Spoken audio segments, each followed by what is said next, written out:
Hello, everyone. Welcome to Spirit 23. Doing some devotionals here on a sunny Sunday afternoon.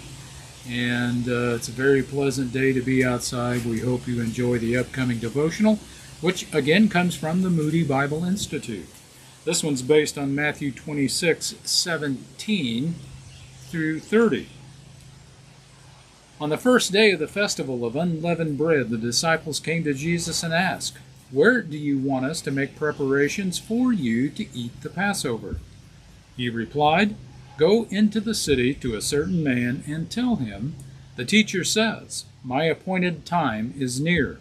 I am going to celebrate the Passover with my disciples at your house.'" So the disciples did just as Jesus had directed them and prepared the Passover. When evening came, Jesus was reclining at the table with the 12.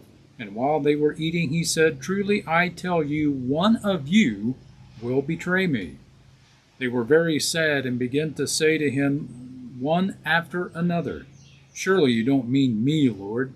Jesus replied, "The one who has dipped his hand into the bowl with me will betray me.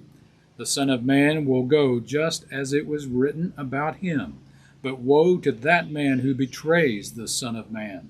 It would be better for him if he had not been born." Then Judas, the one who would betray him, said, "Surely you don't mean me, Rabbi?" Jesus answered, "You have said so." While they were eating, Jesus took the bread, and when he had given thanks, he broke it and gave it to his disciples, saying, "Take and eat, this is my body." Then he took the cup, and when he had given thanks, he gave it to them, saying, "Drink from it, all of you. This is the blood of the covenant, which is poured out for many for the forgiveness of sins. I tell you, I will not drink from this fruit of the vine from now on until that day when I drink it new with you in my Father's kingdom."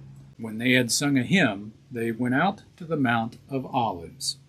Farewell dinners are bittersweet occasions in that they are usually a joyful celebration and reflection of the years spent together with the one leaving.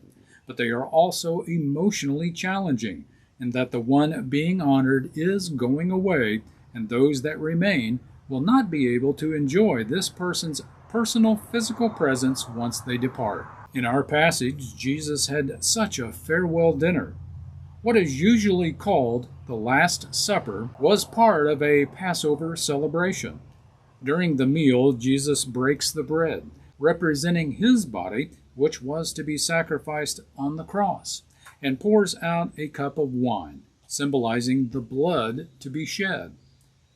He then shares these elements with his disciples, inviting them to partake in this ritual meal as object lessons of his sacrifice, his love, and his presence. The whole meal provided a remembrance of his presence among them. But at this point, Jesus states that he will no longer drink of the fruit of the vine until they are all physically reunited again in his Father's kingdom.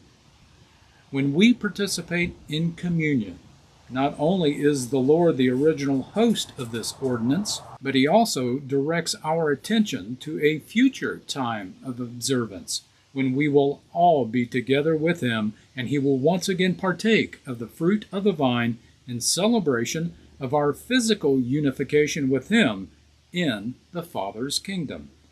The Last Supper serves as a powerful symbol of God's love and presence.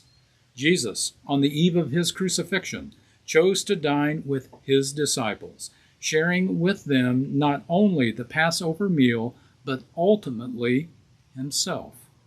In his words and actions, he reveals God's intimate, sacrificial love for humanity and the reality of the Lord's presence in our midst.